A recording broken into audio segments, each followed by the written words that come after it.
Hvala puno. Guys, my name is Nick Vujicic. I was born in Australia in 1982, moved from Australia to California in the year 2006.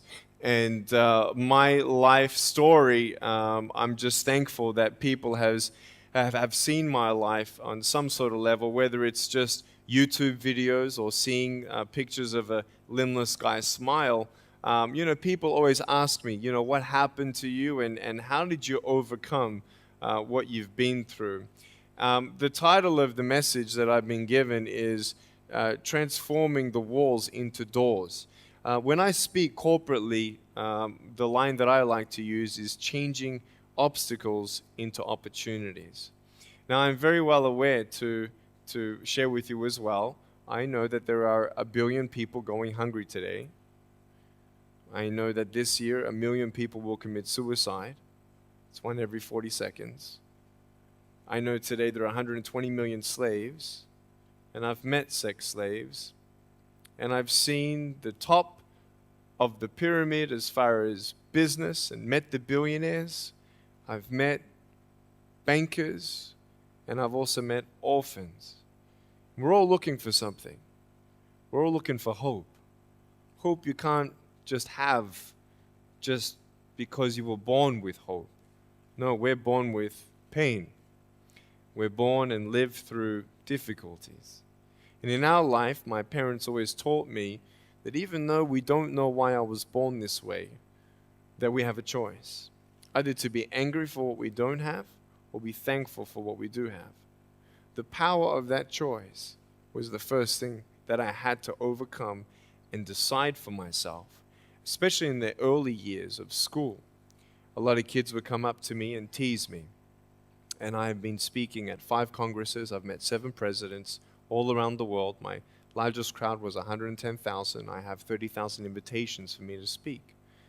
So wherever I go, I talk about the value of life. I talk about anti-bullying messages for the school systems in different nations. The greatest thing is love. When we feel like we don't have enough love and we don't have enough hope, we start losing strength to live. For me, in my life as a child, I had a big wall. I was surrounded by 4 walls and a low ceiling of opportunity. I was set free in so many different ways, and especially surviving from day to day with my parents who loved me, who encouraged me, who told me that I was beautiful the way that I was, and not to worry about what other people said about me. I was actually the first special needs child to be integrated into the mainstream education system in Australia, and I was awarded Young Citizen of the Year in 1990. And the world is a hurting place, and the world needs hope, and the world needs love. Without hope, we feel like, why are we here? Well, brokenness. Here's mine. Today, I still have no arms, no legs. But everything's changed. Everything. For me, I was looking for hope and happiness, and I couldn't see it for many years. In fact, if this side of the table represents my hope, truth encourages me to become all that I can be. But then we have lies every day coming in our mind, people who discourage us. You know the people that you have in your life who, no matter how good of a day you're having, they'll bring you down. Or no matter how bad of a day you're having, they'll bring you even lower. You know what I'm talking about? Think of the 3 biggest discouragers in your life. They're not your biggest discouragers. You are. You are. It only takes 3 seconds for me to tell you something discouraging, but then you may never forget my words. I've met so many 50-year-old women and 40-year-old women who still remember what their fathers told them that they wish they never heard. Words are powerful. When you hear those words and then your mind starts growing with these lies. Nick, you're not good enough. Nick, just give up. Nick, you're never going to get a job. You won't get married. You can't even hold your wife's hand.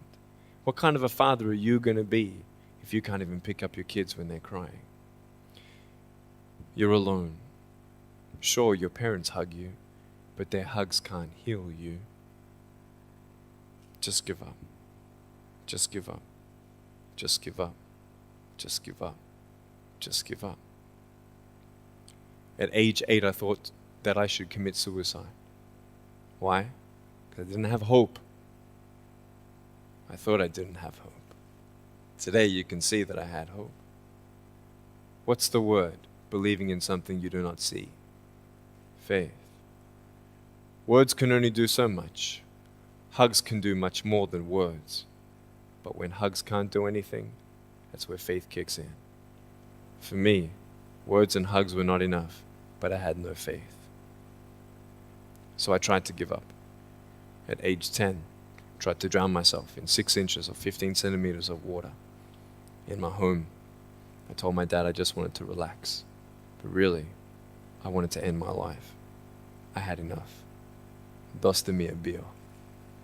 Okay? The first 2 times I rolled over, I was trying to work out how much air I hold in my lungs before I let it out.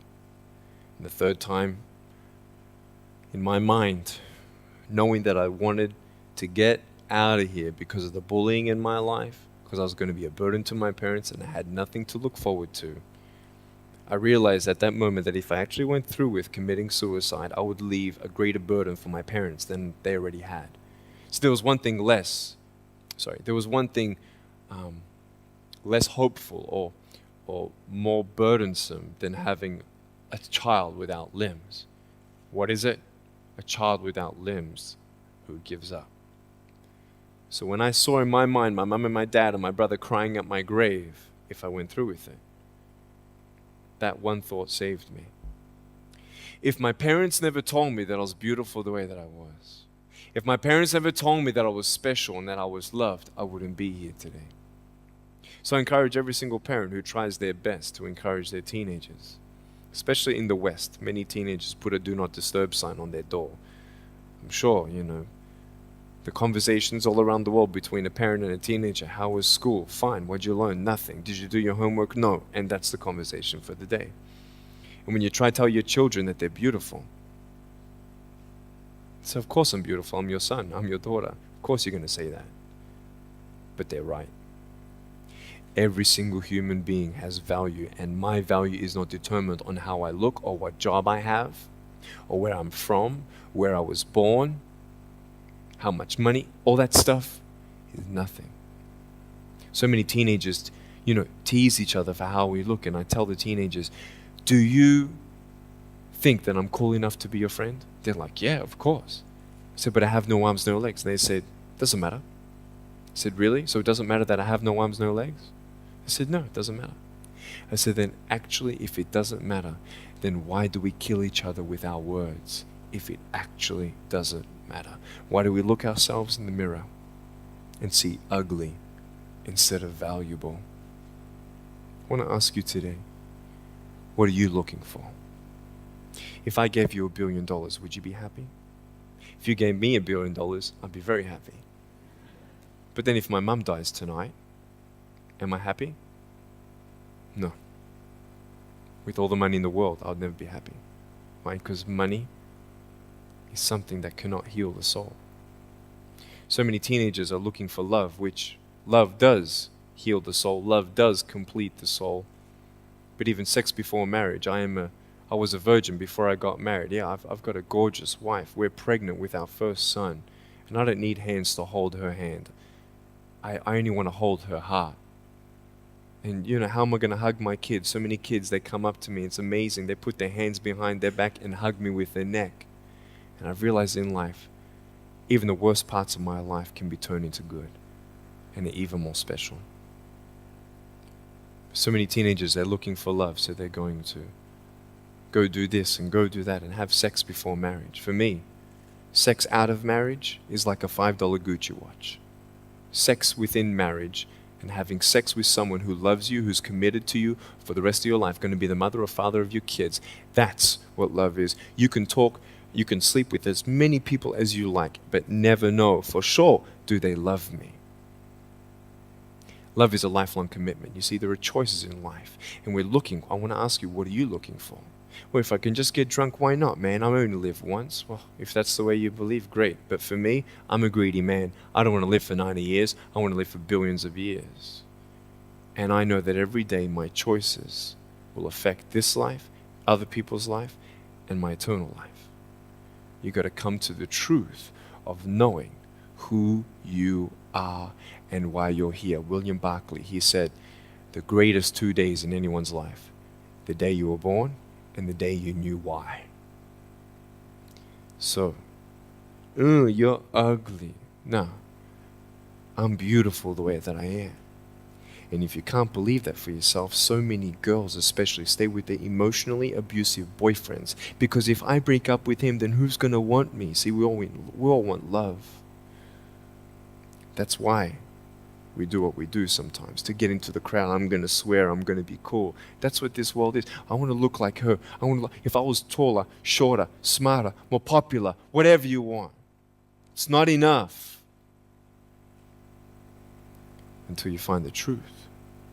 I'm wonderfully and fearfully made. There's a greater purpose for my life. I am here for a reason. Sure, I didn't get a miracle. Yeah, I believe in a God who can do miracles, and I have a pair of shoes in my closet. Why? I've seen blind people seeing and deaf people hearing. That's fine if you don't believe me. I got it on camera. But I realized something. If God doesn't change my circumstance, He's going to use my life to be a miracle for someone else. When you don't get a miracle, you can still be a miracle for someone else. I'm going to close off with this beautiful story. I was in Southern California. I have two organizations. I have a non-profit organization and I have a for-profit. I probably spoke between years 2007 and 2010, 1,000 times, 600 flights. And I've spoken to 4.5 million people face to face. And in the last 48 hours here in Serbia, we've reached 5 million through media. So, we have the heart of people to love others. We want people to love each other, love yourself, dream big, and never give up. We're all looking for hope, aren't we? What are you looking for? Money, drugs, sex, alcohol, pornography, fame, fortune never satisfies. It's never enough. But I have come to a peace. So check this out. When I'm 24 years old, 5-6 years ago, I was in California. And I never met anybody else like me. When I was 10 years old, I wish I would have met somebody like me. Never did. Didn't get that miracle. But at 24, in California, I saw a little boy with no arms and no legs, 19 months old, just like me. I knew he was going to be bullied. I knew he was going to go through depression. I knew he would feel alone. I knew that he would get worried if he's ever going to have a girlfriend, and so on and so on.